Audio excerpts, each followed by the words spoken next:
Good afternoon, everyone. As you can see, we have a couple very special guests with us. As I think many of you may know, as all of you soon will know, we are in the midst of the International Anti-Corruption Conference, so we thought it prudent to have two of our top experts on anti-corruption speak to you today for a few minutes and then take a couple of your questions. I don't think either needs an introduction, but we of course have with us Todd Robinson, our Assistant Secretary in our Bureau of International Narcotics and Law Enforcement Affairs. We also have Richard Nephew, who is the Coordinator on Global Anti-Corruption. I will turn it over to Todd, you'll hear from Richard, and then they'll take your questions, and then we will continue with our regularly scheduled program. So with that, Todd. Thank you.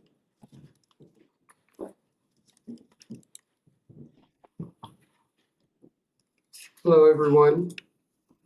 Great to be here with you today and to briefly speak about our anti-corruption efforts, which is a huge theme this week and also in the long term for us. I'm here today with Richard Nephew, our coordinator on global anti-corruption. Last year, President Biden designated the fight against corruption as a core national security priority and released the first U.S. Strategy on countering corruption. A year later, we are showcasing efforts across the U.S. government to implement the goals set out in the strategy and commitments made during the 2021 Summit for Democracy. Yesterday, National Security Advisor Sullivan opened the International Anti-Corruption Conference here in DC, which the department is co-hosting with Transparency International. The IACC is the leading global anti-corruption gathering with almost 2,000 in-person attendees from around the world and thousands more virtually. Transparency International has proven to be a valued partner in our efforts to raise awareness and combat corruption. And I would invite you all to follow along on our social media accounts for more announcements and developments. Looking ahead, this Friday, International Anti-Corruption Day, Secretary Blinken will participate in the department's International Anti-Corruption Champions Award ceremony. We will honor 8 individuals who have demonstrated leadership, courage, and impact in preventing, exposing, and combating corruption around the world.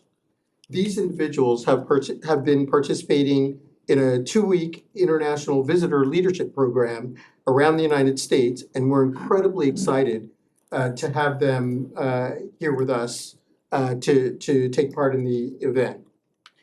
We hope you'll follow the ceremony on Friday at 9 a.m. to learn more about the honorees and their impressive work. Additionally, we're looking forward to Secretary Blinken participating in a fireside chat later that day with 3 or 4 of our champions as part of the IACC.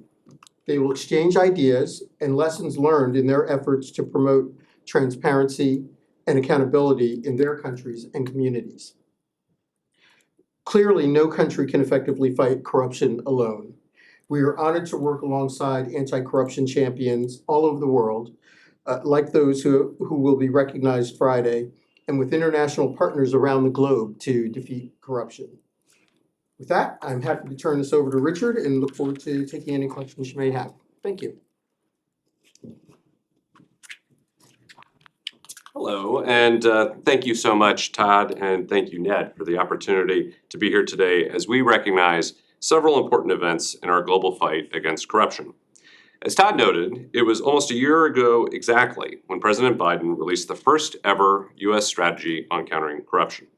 The first pillar of the strategy focuses on modernizing and integrating our U.S. government efforts to counter corruption.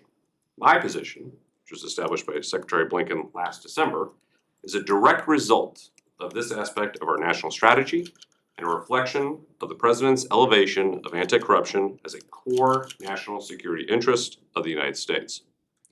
My role is to help guide the State Department's implementation of the U.S. strategy on countering corruption, to ensure that we are championing and elevating anti-corruption efforts, that we're undertaking these activities in an integrated way, and that we as a department are advancing the President's designation of anti-corruption as a top foreign policy priority, and one critical to our broader efforts to encourage democratic renewal globally. Since taking this role in July, I have met with officials throughout the State Department and US government, with foreign partners, with non-governmental organizations, with private sector groups, and courageous activists, including those who will be honored by Secretary Blinken on Anti-Corruption Day this Friday.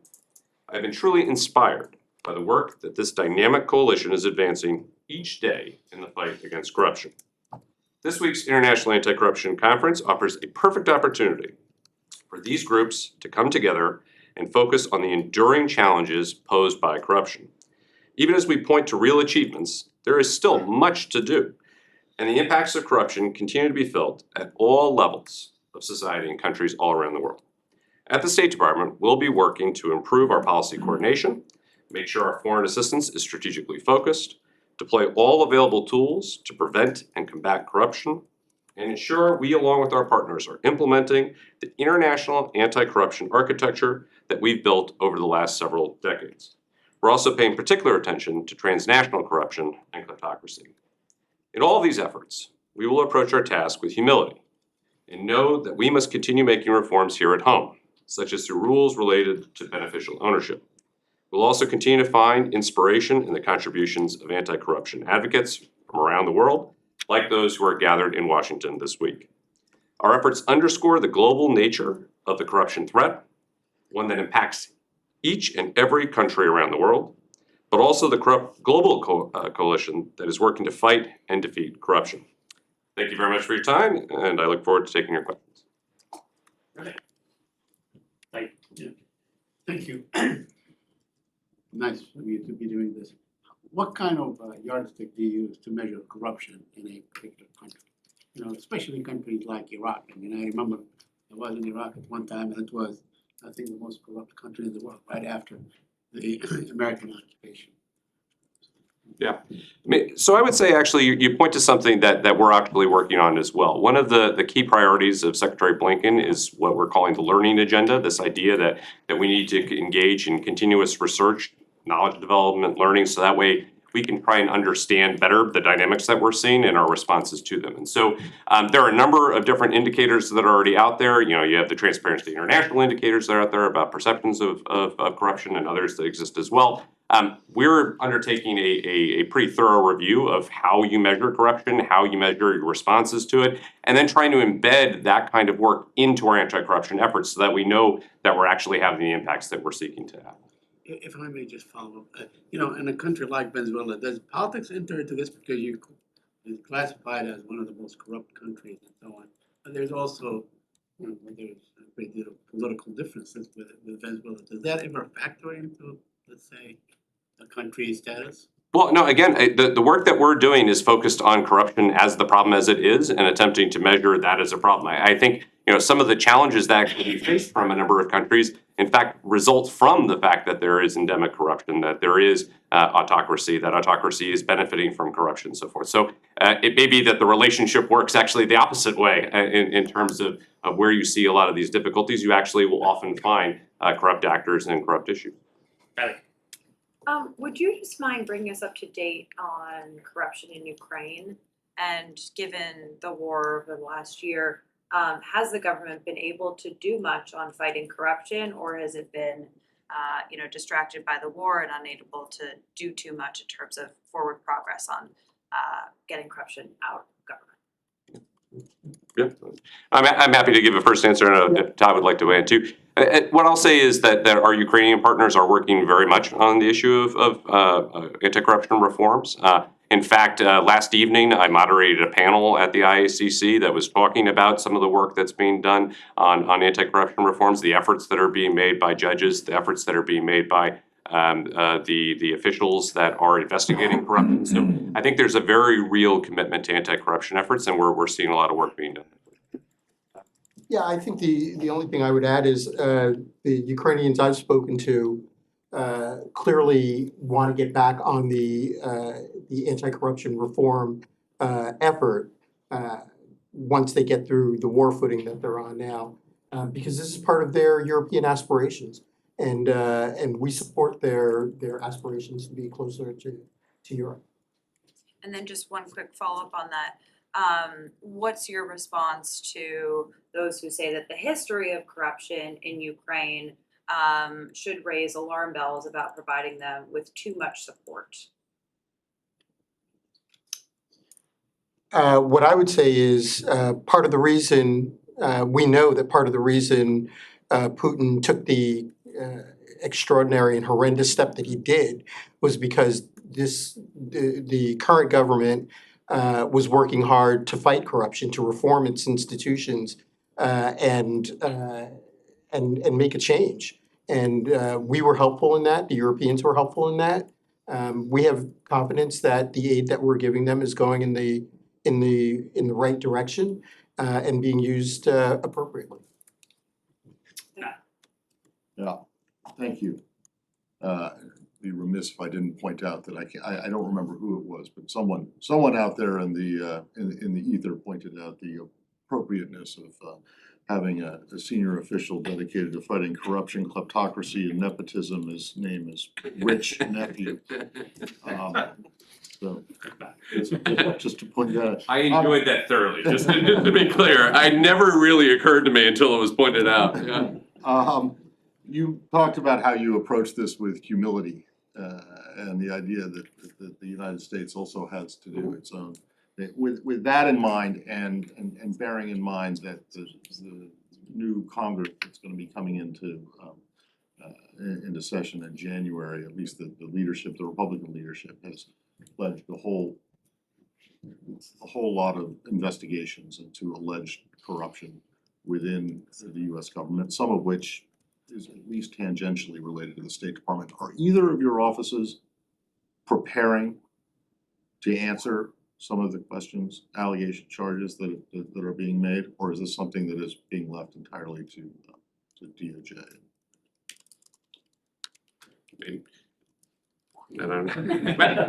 I'll just say, I mean, again, the work that I'm focused on is on the international anti-corruption efforts and working with our partners around the world. The work that we're doing in terms of domestic pieces is taking what we're hearing from our partners, what we're seeing in mutual evaluation reports like the FATF and other organizations put together, and then bringing that information back home about, reforms and things that we can do, such as with regard to beneficial ownership and those sorts of things. Questions about, investigations, those sorts of things, I don't think are gonna fall within my purview. Alex. Thanks so much. Colonel Nephew, you mentioned part of your job is to ensure that foreign assistance is properly used. Can you name any corrupt country or entity that has already been affected by corruption and foreign assistance since you have assumed office? Well, look, I wouldn't, want to describe or engage in any specific, country by country kind of evaluation. What I would say is this: the issue of corruption is one that affects every single country on earth, and so the efforts that we're going to undertake are both about ensuring that our foreign assistance continues to meet the high standards that it does, and as Todd was saying, we've got every confidence that it does. But this is a constant process, a constant evaluation process to make sure that things are handled properly. And then, second, to ensure that going forward, we're taking a very strategic approach with how we provide capacity building assistance to make sure that it's doing the most good. And that's a lot of what my function is going to be doing, trying to evaluate all the support that we're giving and kind of identify and prioritize, ensure that we're using our resources as best we can. Time for one final question, Daphne. You mentioned that Friday is International Anti-Corruption Day. Is the administration planning any concrete actions to mark that, such as sanctions? The short answer is yes, but I don't want to get ahead of any statements the secretary might make. Okay, that was such a short answer, we can take one more. Shouldn't need it long. Hi, Richard, with your background on Iran, I have a question on that. Previous administration kept on saying, labeling Iran as a kleptocracy. Do you maintain the same appraisal for the Iranian, for the Islamic Republic? And if yes, why? And if not, changed, why not?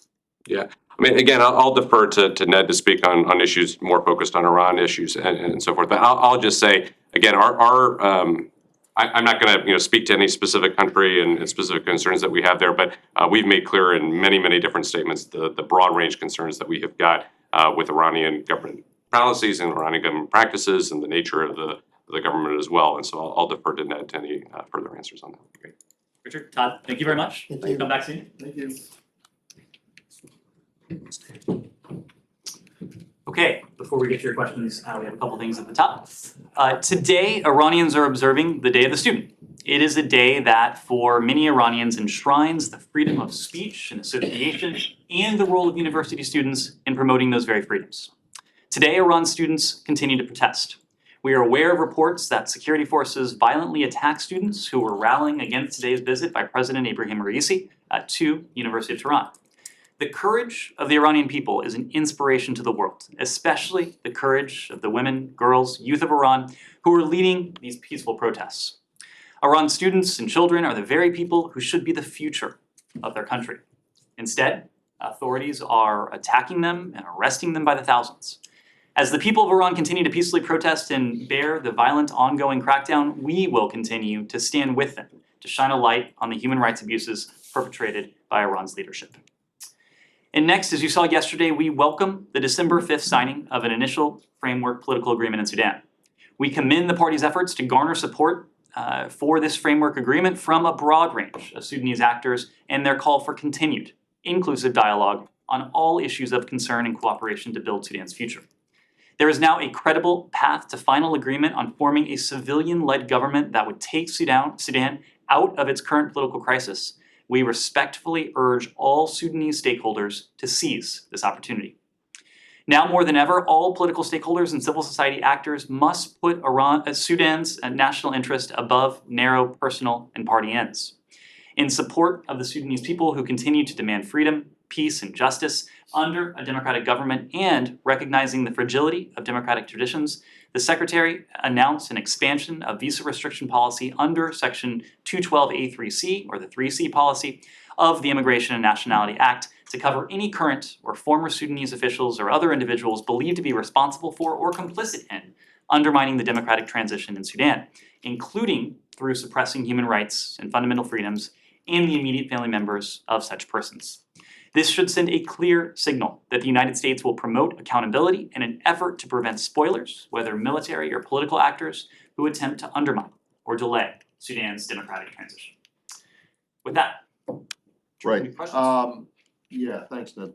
I'm wondering if you can explain what seems to be an amplification of the statements of concern, expressions of concern about the potential for Iran sending more drones as well as sending ballistic missiles or missiles of some sort to Russia for them to potentially use in Ukraine.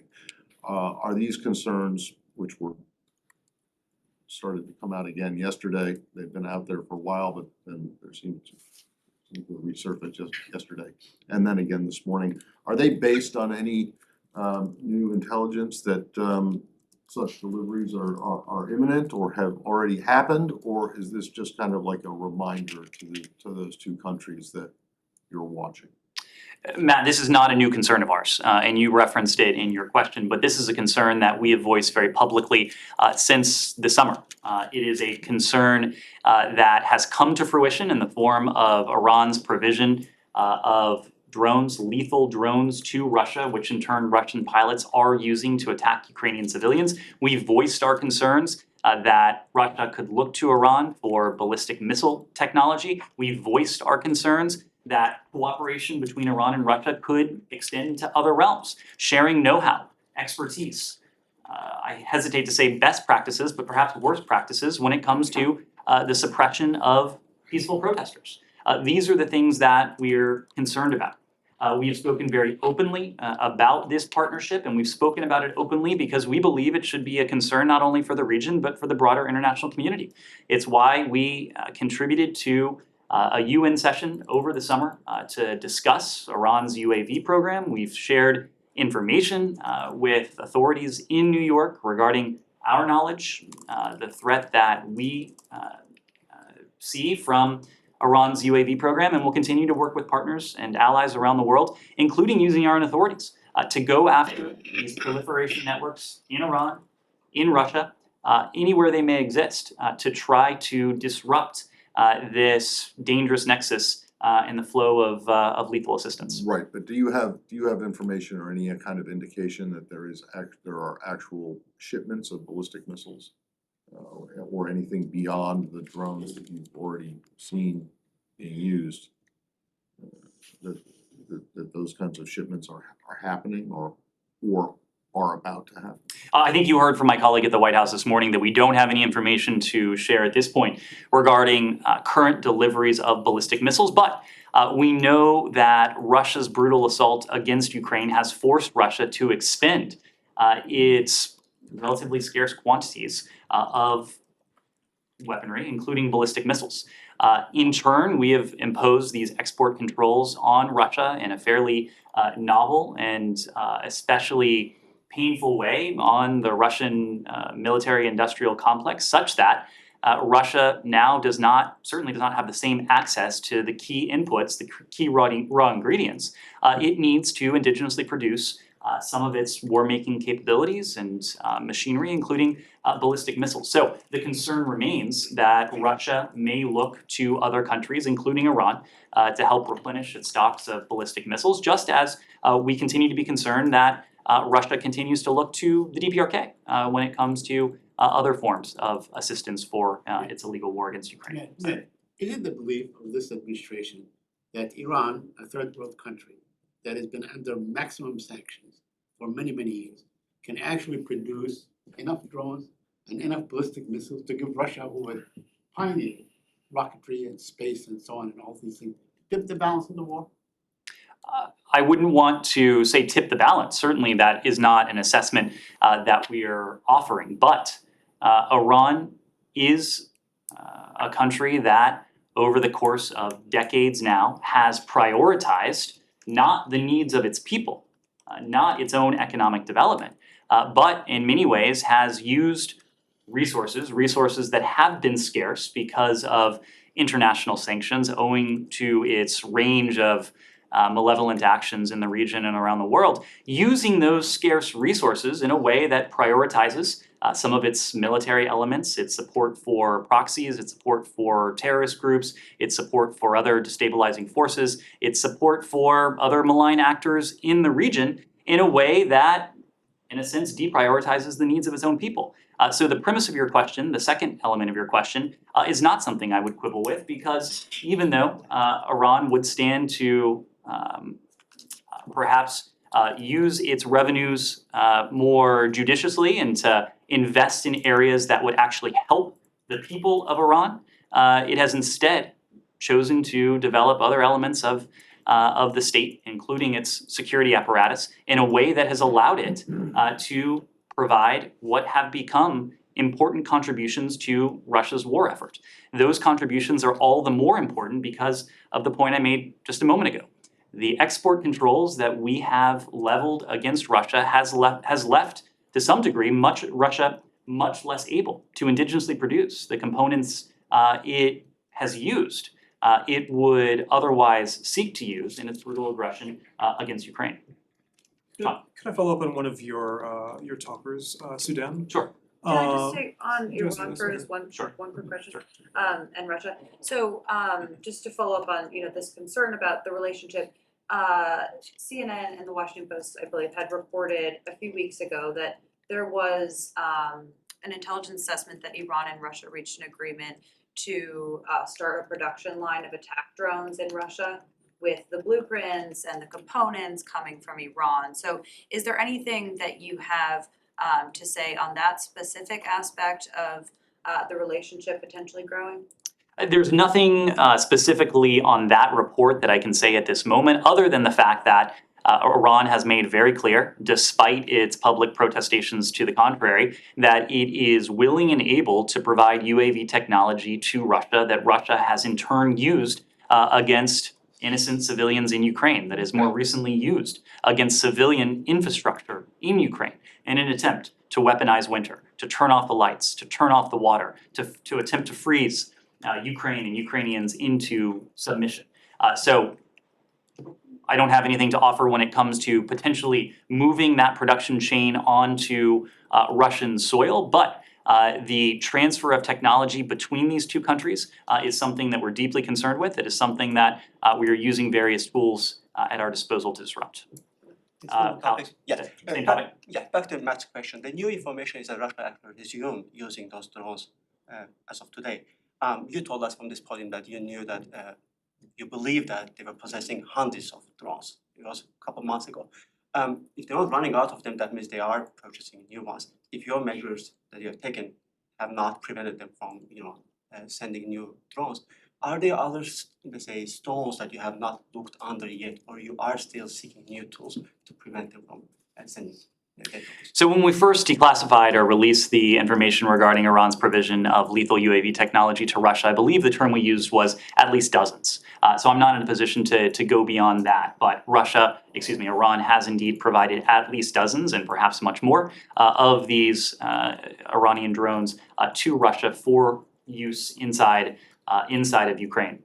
The Ukrainians using their own capabilities, but also using the air defense capabilities that the United States and many of our partners have provided, have in fact been able to target and have been able to neutralize many of these UAVs. But of course, these UAVs continue to be incredibly lethal, continue to be incredibly damaging, not only to civilian populations, but also to civilian infrastructure in a way that has implications for hundreds, thousands, or more innocent civilians in Ukraine who need that infrastructure for electricity, for heat, for water, for basic survival.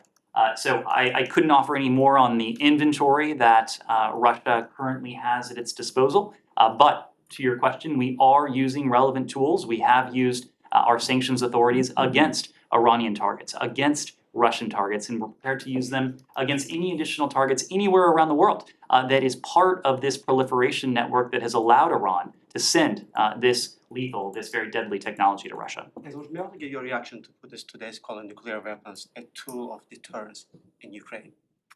What does that mean? I don't have a response to that. We have heard from countries around the world a reaffirmation of the very simple statement that has been around since the Cold War. Namely, a nuclear war is something that must never be fought and can never be won.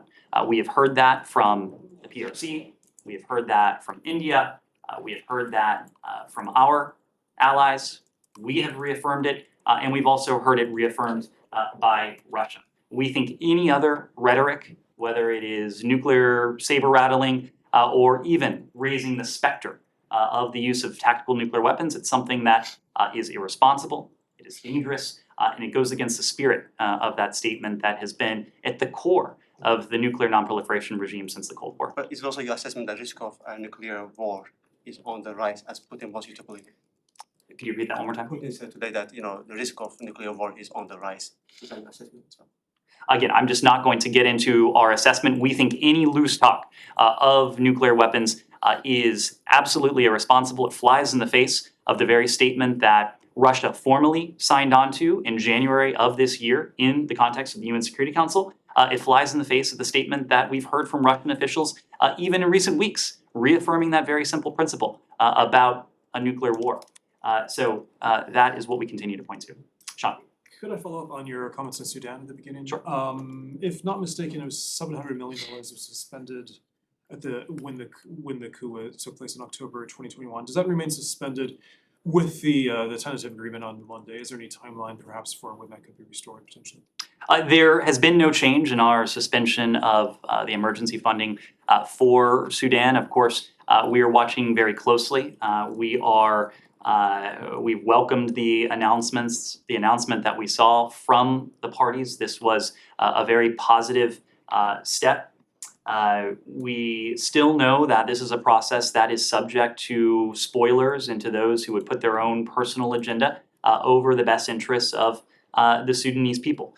So Sudan has a long way to go back on that path towards democracy. It has made that path. It has made that trek once before.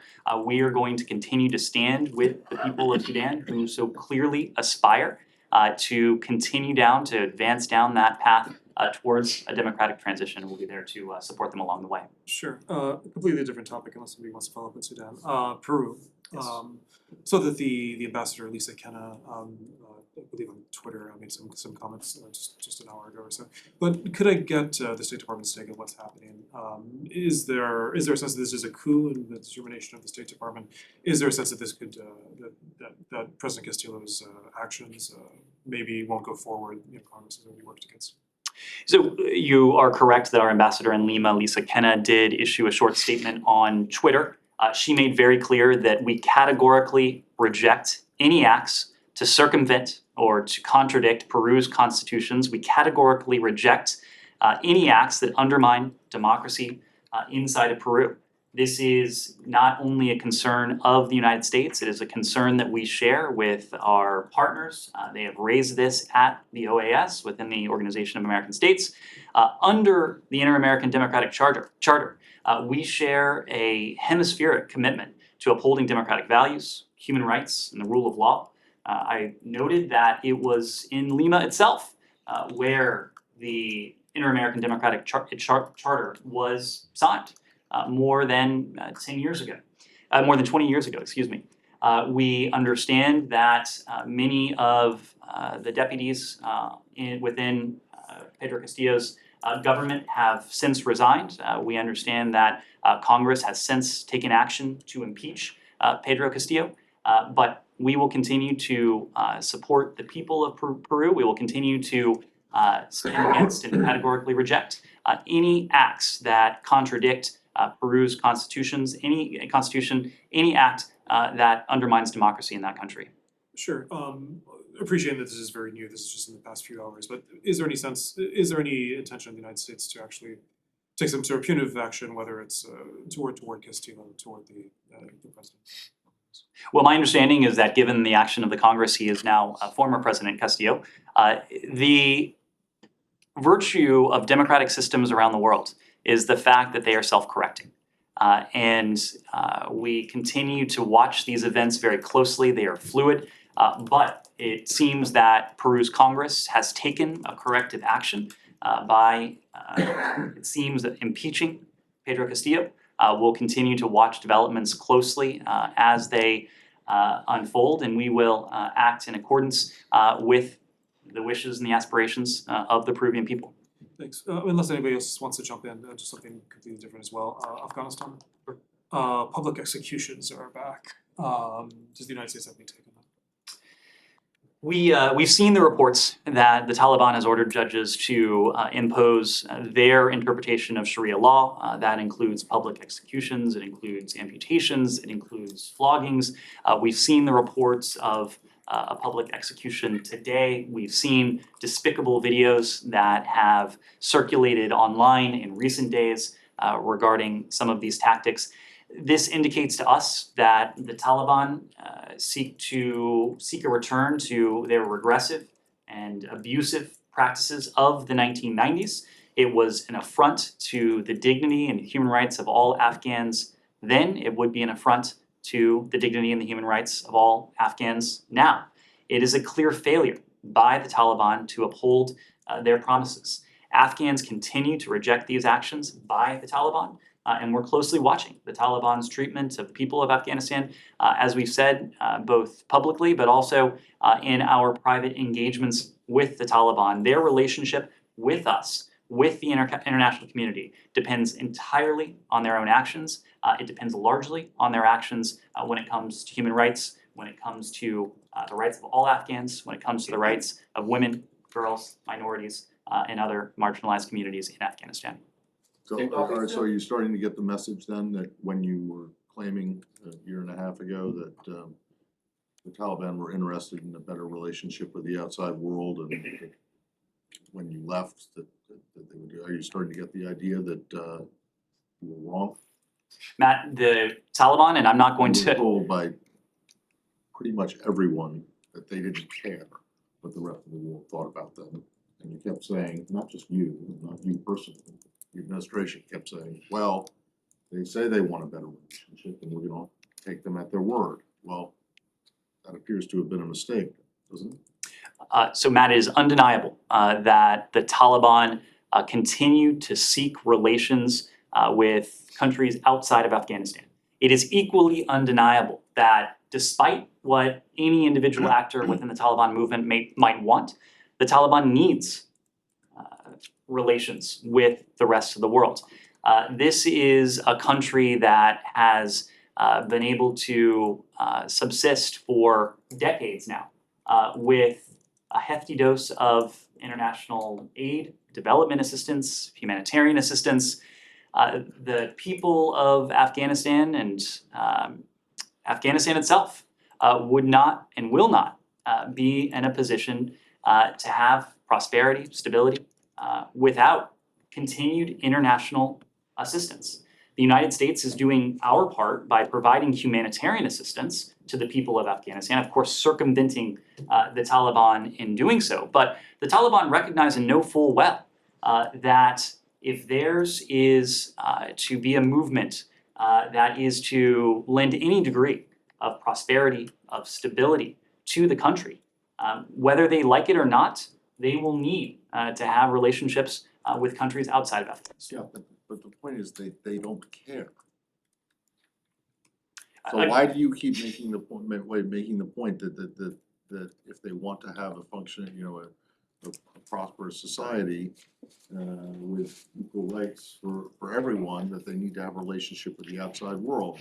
Because they've demonstrated time and time again, since you guys withdrew, that they're not interested in that. Even if it is motivation that it consists of nothing more than self-interest, and it may well be on the part of some actors within the Taliban, they will need those relationships in order to continue, if they want to continue in the position they're in.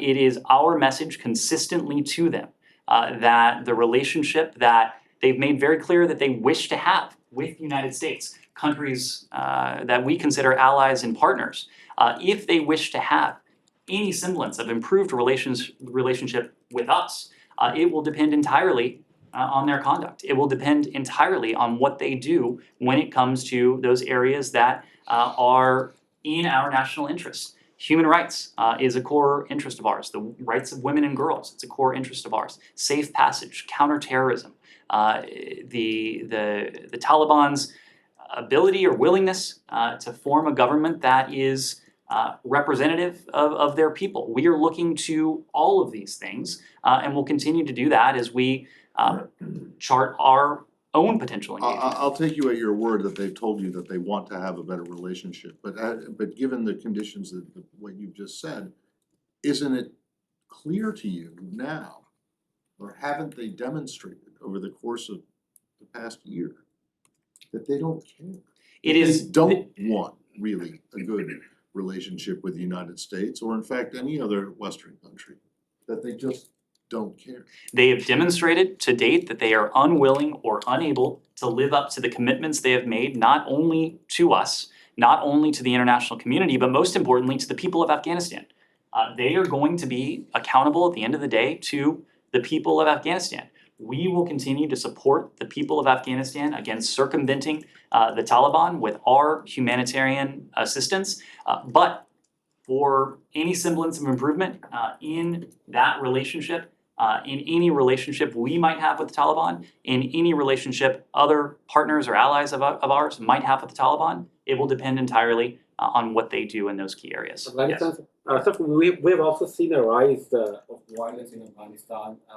The media reports and intelligence reports suggest that the local and foreign terrorist groups like Tehrik-e-Taliban Pakistan, Al-Qaeda, Daesh, and others are regrouping and recruiting more jihadis.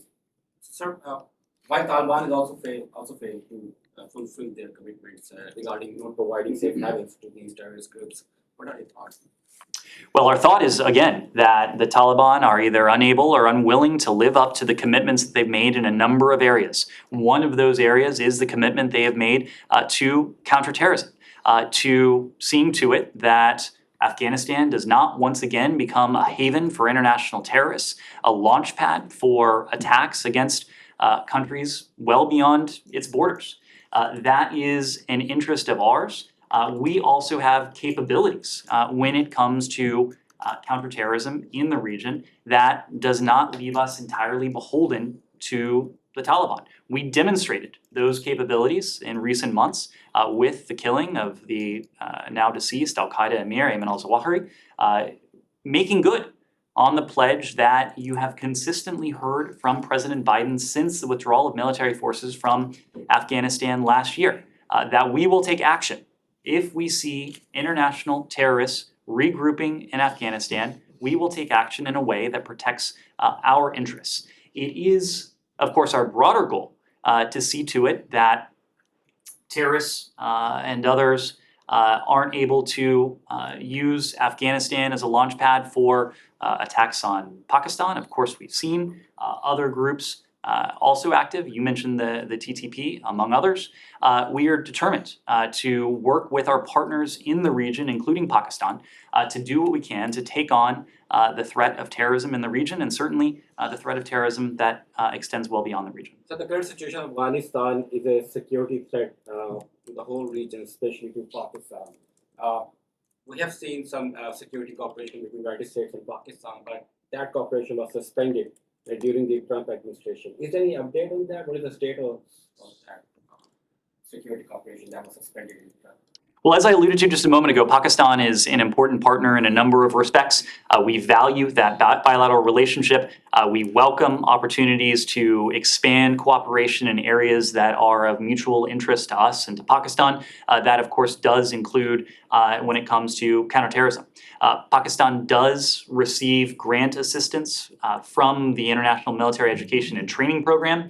This program provides professional military education, operational and technical courses that in turn strengthens Pakistan's own abilities to take on the threats, whether it's counterinsurgency, counterterrorism, as well as skills courses that improve institutional capacity and resource management. The program continues to enhance the bilateral relationship. It continues to strengthen military cooperation between our two countries. So one last question. The former Pakistani ambassador to the United States, Dr. Asad Majid Khan, has been appointed as the Foreign Secretary of Pakistan. He's considered the real reason behind the anti-American campaign launched by Imran Khan, because Dr. Asad Majid Khan, after his meeting with Donald Lu, wrote a letter to Imran Khan that the United States is primed for regime change in Pakistan. So that kind of diplomat is now the Foreign Secretary of Pakistan. Is it a concern for you? We have consistently refuted these false and scurrilous rumors. Our only interest is in the interest of the Pakistani people and Pakistan's constitutional system. We don't favor any one candidate or any one personality over another. What we favor is Pakistan's constitutional system. Yes. Hi. I got a question about the NDAA. The State Department said back in April in a letter to Congress that the State Department favors the sale of F-16 fighter jets to Turkey because it is in line with US interests. And just yesterday, we learned that the restrictions that were proposed by some congressmen and congresswomen were removed from the 2023 National Defense Authorization Act. Do you welcome the news, and what's your assessment of the current status of the sale of these fighter jets? Of course, Turkey is an important NATO ally. It's an important security partner. We want to ensure that our defense capabilities are integrated and that Turkey has what it needs to take on the formidable threats that it faces. No NATO ally has faced more terrorist attacks on its soil than our Turkish allies. And so our cooperation in the security realm is of paramount importance to us. This was an issue that the two presidents discussed when they gathered over the summer in Madrid at the NATO summit. It's been a discussion at lower levels as well. It's been a discussion that we've had with Congress. And of course, we have an ongoing dialogue with Congress on this very issue, but I just don't have an update to offer publicly. A follow-up, please. Sure. A follow-up. Senator Menendez, as you maybe know, he made a statement a while ago, and and I quote, "Contrary to some claims, the NDAA is not a win for Turkey," Senator Menendez says. "This is just one of many tools we have at our disposal in the Senate to deal with arms sales. I'll say that again, as chairman of the Foreign Affairs Committee, I will not approve F-16s for Turkey until Erdogan halts his abuses across the region. What is your comment on this statement by the Senator Menendez? Perhaps I should let you two work this out. It's very important to know your opinion on this. Of course, and I think I did offer my opinion to your colleague's question. Turkey, of course, is an important NATO ally. Turkey, of course, faces a formidable threat, a more severe threat than any other NATO ally, in the sense that Turkey has suffered more terrorist attacks on its soil than any other NATO ally. So, of course, we seek to ensure that Turkey has the defensive capabilities that it needs, what it needs to continue to serve as its role as an important NATO ally. These are conversations that we have with our Turkish allies, but these are also conversations that we have with Congress, and I think I'll leave it there. Yeah, are you going to allow the Turks to use the F-16 against your allies in Syria, the Kurds, When and it comes- your allies in NATO, Greece? When it comes to Turkey and potential escalation along the border and potentially across the border into Syria, we spoke about this at length yesterday. We've spoken about this at length over the past 2 weeks. Our point on this has not changed. We continue to make clear both privately and publicly that we strongly oppose military action, including a land incursion that would further destabilize the lives of communities across Syria and risk the hard-earned gains that the global coalition to confront ISIS has achieved in recent years. We think that all parties should immediately de-escalate. We don't want to see escalation along the border or inside Syria, in northeastern Syria.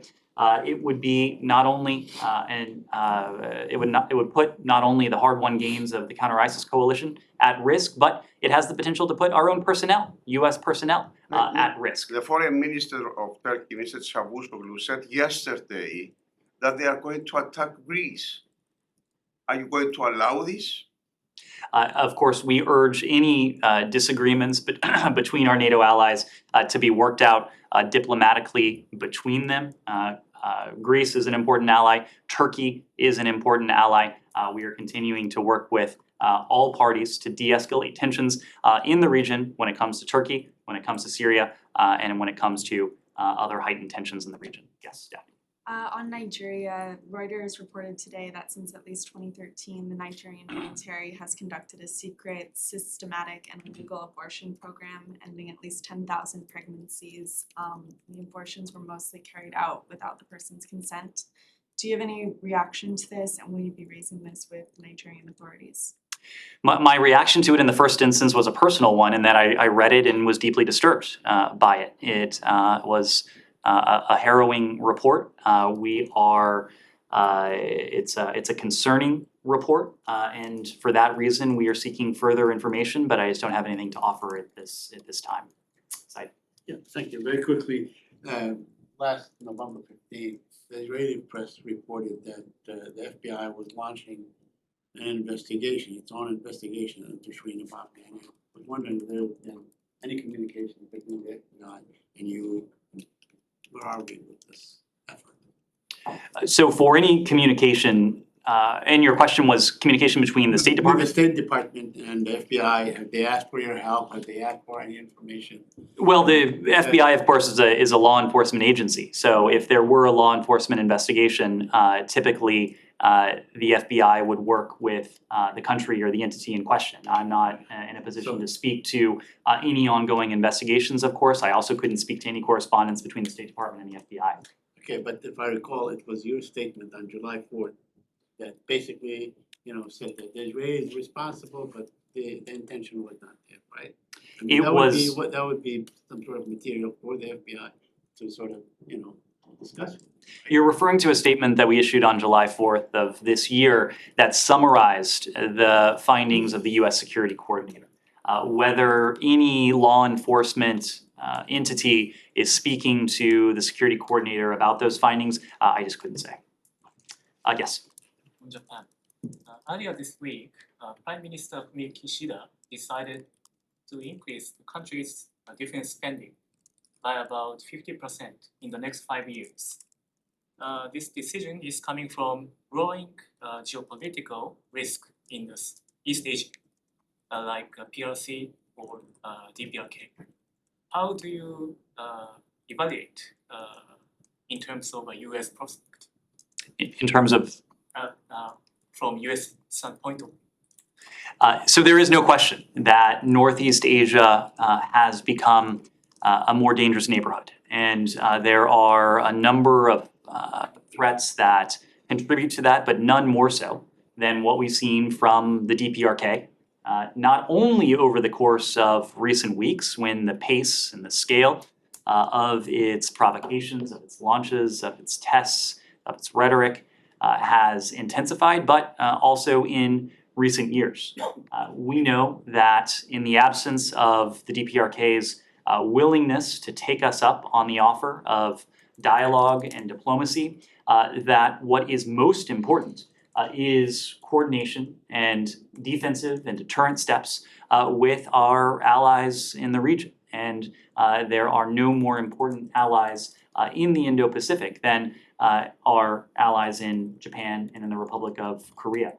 We certainly welcome the announcement from Japan regarding its plans for defense spending.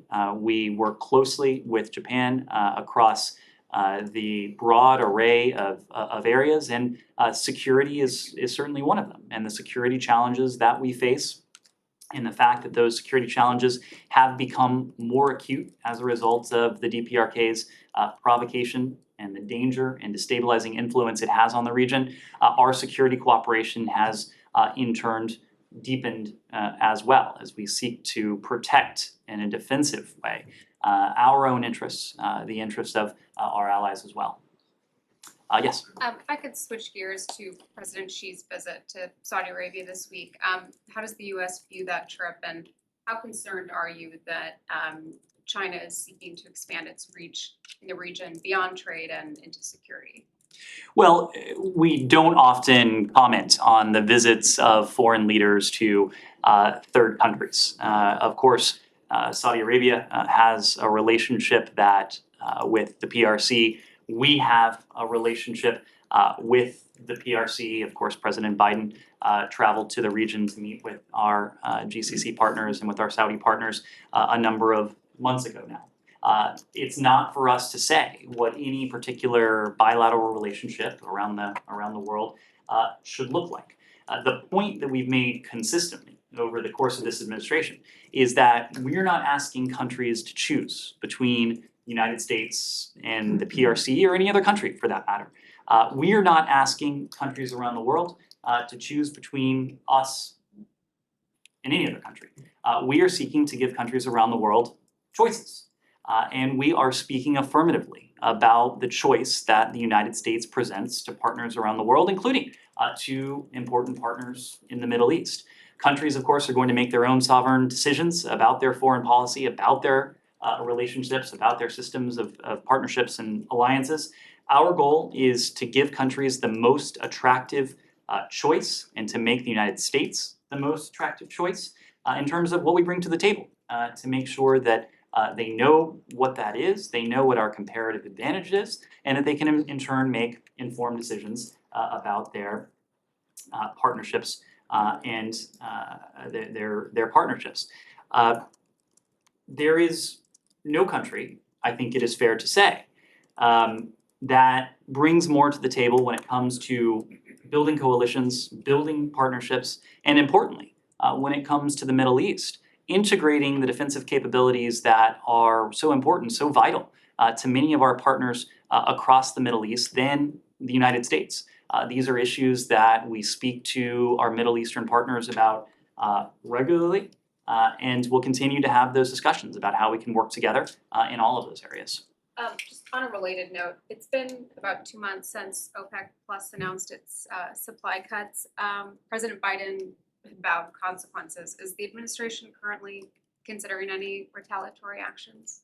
Well, when we spoke about our approach following that OPEC Plus decision, we made the point at the time that we would be deliberate, we would be strategic, taking into account the fact that this is a relationship that has been built up over the course of some 8 decades. We did not want to be precipitous or rash in charting a way ahead. We are having conversations with members of Congress, we're having conversations with partners around the world, we're having conversations with the Saudis themselves about the partnership that we have with Saudi Arabia and how, as we've said since that time, we can see to it that this is a relationship that is effectively serving our interests in the best way possible. And those conversations are ongoing. I don't have any update beyond that. Dylan? Wait, speaking of Saudi Arabia, it'd be a mistake, I think, to let it go by. You must be pleased with the judge's decision last night to dismiss the case against MBS based on your department's recommendation. Matt, Don't tell me it's a legal matter, because it isn't anymore. it is in fact a decision that came down from a judge. You can read the decision for yourself. We were asked to weigh in as You we did, and your advice was accepted. So as I'm we- asking you, as we- are you gratified or relieved that the judge did accept your? This is a legal question. We weighed in on a narrow issue. The judge then took that rather narrow input and determined that that input had implications for the broader case. And I'll leave it at that. Well, you're not gratified or happy or relieved that your opinion was accepted?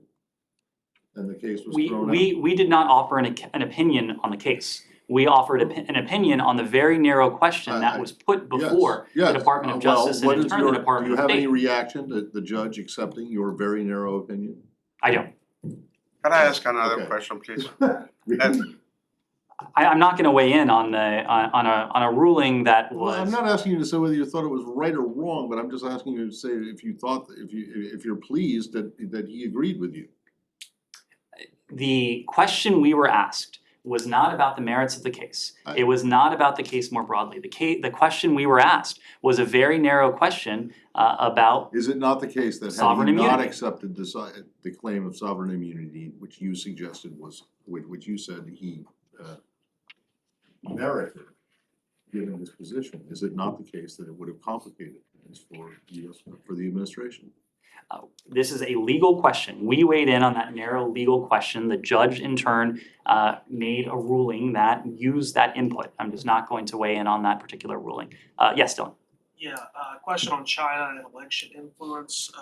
Forbes reported last week that the Chinese government was using a number of accounts on social media, specifically on TikTok, to distribute inflammatory, divisive content, oftentimes of disinformation ahead of the midterm elections. This comes off as very similar to what Russia did in the 2016 election, and subsequently they were sanctioned for that, condemned for that, otherwise punished. Is there going to be any consequences for China for engaging in what seems to be very similar behavior? And additionally, is the administration considering any action regarding TikTok, specifically perhaps banning it or otherwise restricting it, given security issues we're hearing about regarding that app in the Chinese government?